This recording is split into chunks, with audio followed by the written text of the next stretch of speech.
So I'm going to measure it on this side. So our starting position, the motion that we're looking for is glenohumeral flexion. Okay? So, starting positions, she's sitting or standing, shoulder is adducted, elbows extended, and forearms in neutral. So, tomorrow or next week on the quiz, I could say, what's the starting position for glenohumeral flexion? So that's how much you guys really need to study this in the next week, okay? All right, starting position is here. Our axis, right, so the center point of where that motion's occurring around is 1 inch below that acromion process. Oh, that's why we had to know and be able to palpate acromion process, because if we're palpating our acromion process back here, 1 inch below, we're going to be off on our measurements, right? So we find that acromion process, that shelf-like projection, and we're about 1 inch below.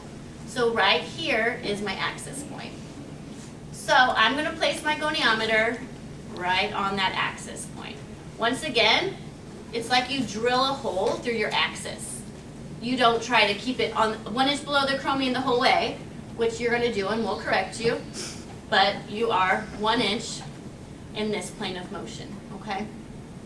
So we are set up in our starting position, our axis is in the correct position. Now my stationary arm, so the arm that's connected to the protractor, is parallel to the spine, okay? So here's my spine, and I'm parallel to the spine. Say if she has bad posture, some people would say that you're perpendicular to the floor, but if she has bad posture, I'm always measuring her from her spine versus perfect posture here, okay? So always look at that spine where you're at. So my axis is 1 inch below the acromion. My stationary arm is parallel to the spine. Now my movable arm, right, what we talked about in lecture, which one's our movable arm? Our movable arm is going to stay parallel to the humerus. So I want you to go ahead and raise your arm for me as high as you can. Good. Uh-oh, everything's changed now, right? So now I go back to where I drilled the hole in my axis in. I'm not that inch below my acromion process, right? Because my axis doesn't change even though the motion changes, okay? So I still have my axis exactly where it was. My stationary arm is going to stay parallel to that spine. And now my movable arm is going to be parallel to the humerus. And then I'm going to look at my goni. I'm going to pinch my goniometer so it doesn't move. And I'm going to read 140 degrees of glenohumeral flexion. Okay.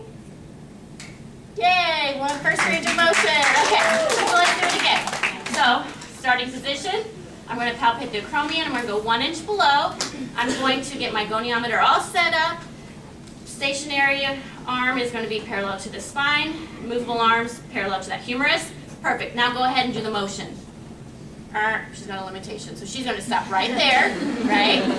Now I look again, get parallel to that spine again, that axis where I drilled that hole through. Now my movable arm is going to be in parallel with that humerus. I'm going to pinch off my goniometer. I'm going to read it. She has 100 degrees of glenohumeral flexion. Uh-oh, what did I do? I read the wrong side of my goniometer, right? Because I know, before even taking this class, if she comes to here, that's less than 90, right? Here's your 90. So I know that I can't be 100 degrees of glenohumeral flexion here. Oh, so I read the wrong end. She actually had 78 degrees of glenohumeral flexion. Okay? All right, so that's your first one. The norm for that is 0 to 180, right? 0, and if she was normal, 180 degrees of motion. All right, so glenohumeral extension.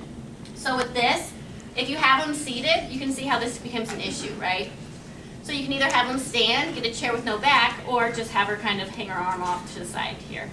Good. So this is the opposite, glenohumeral extension. So starting position's the same, sitting or standing, make sure the chair's not blocking it. Shoulders adducted, elbows extended, forearms in neutral. Our norm is 0 to 60. Axis is 1 inch below that acromion process. Find my shelf-like projection, 1 inch below. So here's my axis. My stationary arms parallel to that spine, not just perpendicular to the floor. Always looking at that spine, because if she has terrible posture, So we're parallel to the spine with that stationary arm, and our movable arm is parallel with the humerus, in line with that humerus. Okay, so lean to the side right here. Okay, good. So now I am ready to go. Now I want you to go ahead and pull your arm back towards me as far as you can. Good, so things moved around a little bit, so I'm going to go back to my axis. I know is there. I am parallel with the spine, and my movable arms in line with the humerus. So she has 50 degrees of glenohumeral extension. Close to normal. All right, so let's do one more, and then we're going to break up, since it's our first introduction to this fun little goniometer thing. So glenohumeral abduction, right? Norm is 0 to 180. That's the motion. Our starting position, sitting or standing, shoulders adducted, elbows extended, and forearm is supinated. Okay? This would be easy if this is the starting position for everything, right? It's not. But, so here's our starting position. My axis is, here's that acromion, and it's that posterior aspect of the acromion. So that means I'm behind my patient. Good, I'm on the posterior part of that acromion. Okay. Now, my stationary arm is parallel to the humerus. And it remains here while the arm moves. No. It's parallel to the spine. There we go. So posterior aspect of the acromion, and my stationary arm is parallel to the spine. So straight up and down here. Unless she's got some scoliosis going on, then it would be down here. So always think the spine, not in relation to the ground. Okay? So I'm parallel to the spine. So my goniometer, my stationary arm, and my spine are never going to meet. Parallel. Okay? Posterior aspect of the acromion, parallel to the spine, my stationary arm, and then my movable arm is parallel to the humerus. Okay? So go ahead, and I want you to raise your arm up all the way like you're doing a jumping jack, just like that.